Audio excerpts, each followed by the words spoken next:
Hi everyone, welcome to this lecture for zip function. We'll see what zip function does, and I have an assignment also lined up for you because I thought that there are too many videos and not a single assignment I've given you. So in this video, stay tuned for assignment as well. So let's get started with the video in which we'll see how a zip function works.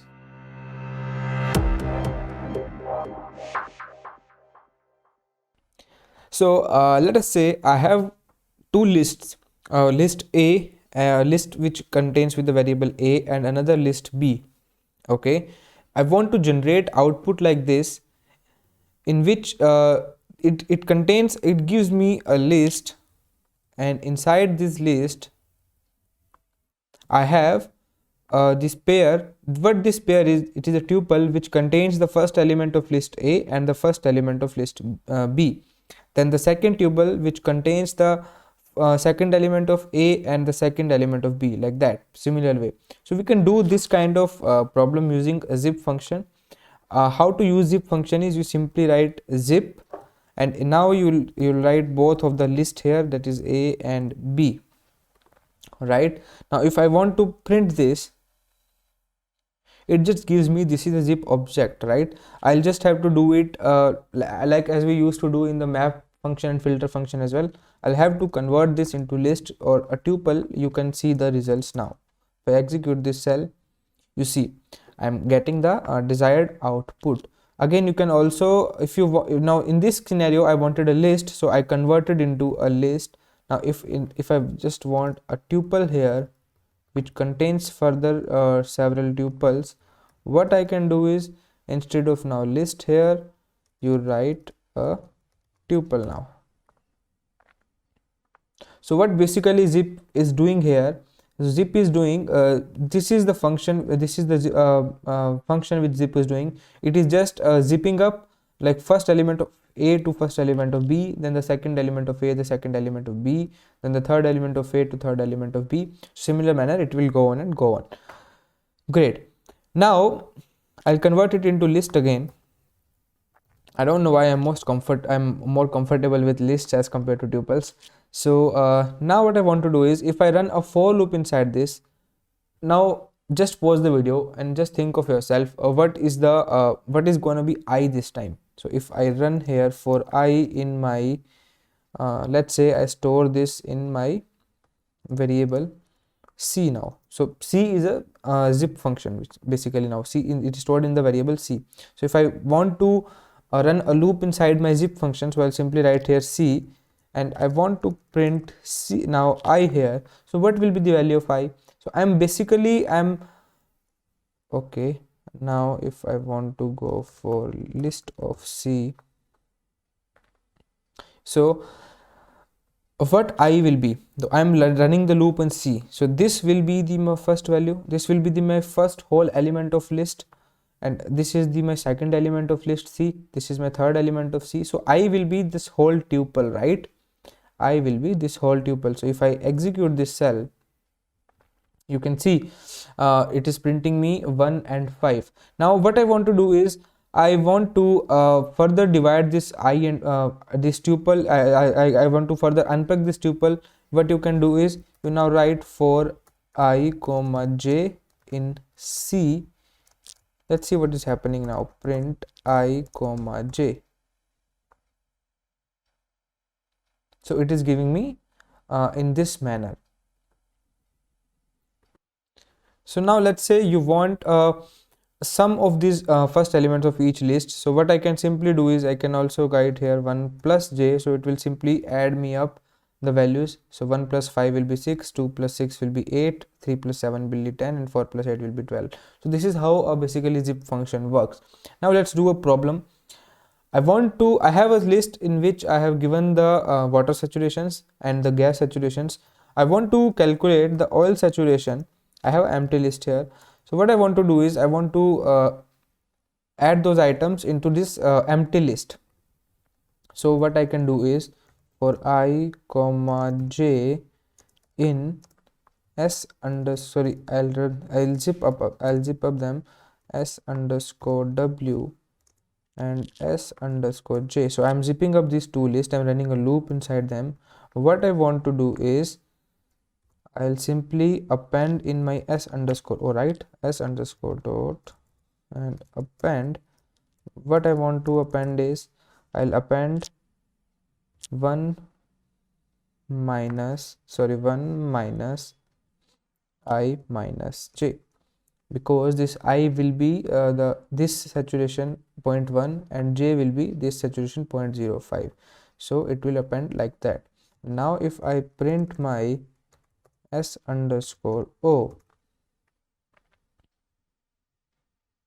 you can see, so what it is doing is, after zipping up these values, let us see how it is working. Again, I'll again explain to you. So I'll copy this up,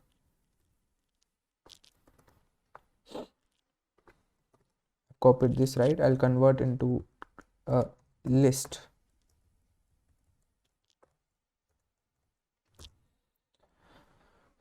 So this is my now water saturation, this is my oil saturation, this is my water saturation, this is my sorry, gas saturation, this was a gas saturation as well. Now I'm running a loop inside this, so my I becomes this 0.1 and j becomes 0.05 for the first loop.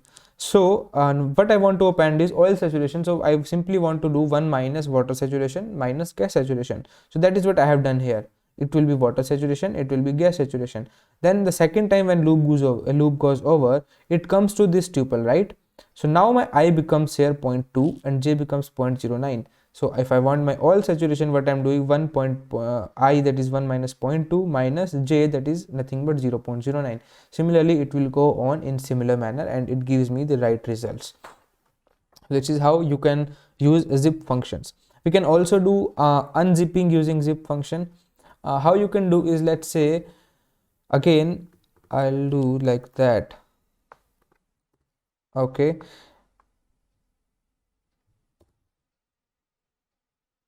I want to unzip them into means two tuples, in which all the tuples contains the first all the elements of list the saturation of water, and the other tuple will contains the saturation of gas. So you can simply write similar way, this way you write here star operator in front of zip. Now let's see. Okay, it is giving me a error.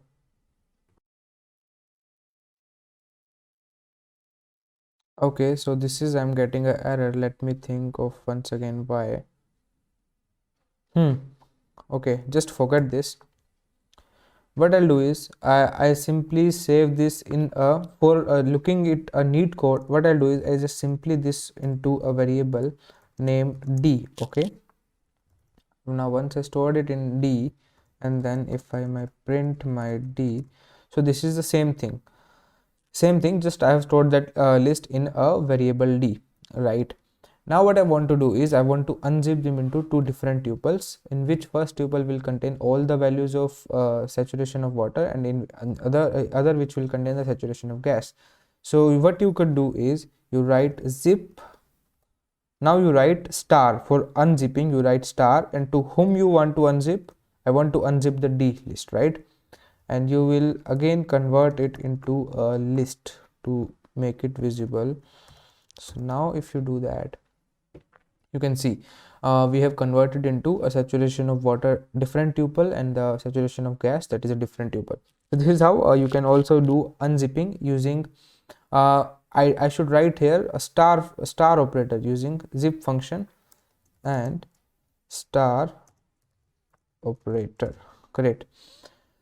Now I have an exercise for you. What you want to do is I have different lists in which all the permeability is given of different reservoirs. What I want to do is I want to calculate the average permeability. I want to see, it means basically I want to average permeability like this one, this one, this one, this one, addition of all this one, then divided by 4, then addition of this, this, divided by 4, because average will be divided by 4 because there are 4 different values. So let's what we can do is, if I zip all of them, is what I will get A, B, C, D. I'll change the names here because I've used A, B, C, D above, right? So I'll simply do it K1, K2, K3, K4. So I'll zip K1, K2, K3, K4, and I'll again convert them into a list, and I'll store them into a variable. Now this time my variable will be avg, not avg, it will be just k. Okay, now if I print my k, you see it has zipped all the values.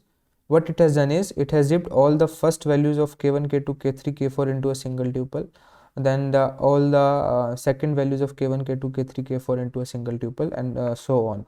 Now what I want to do is I want to calculate of all average of all these values, right, inside a tuple, these values.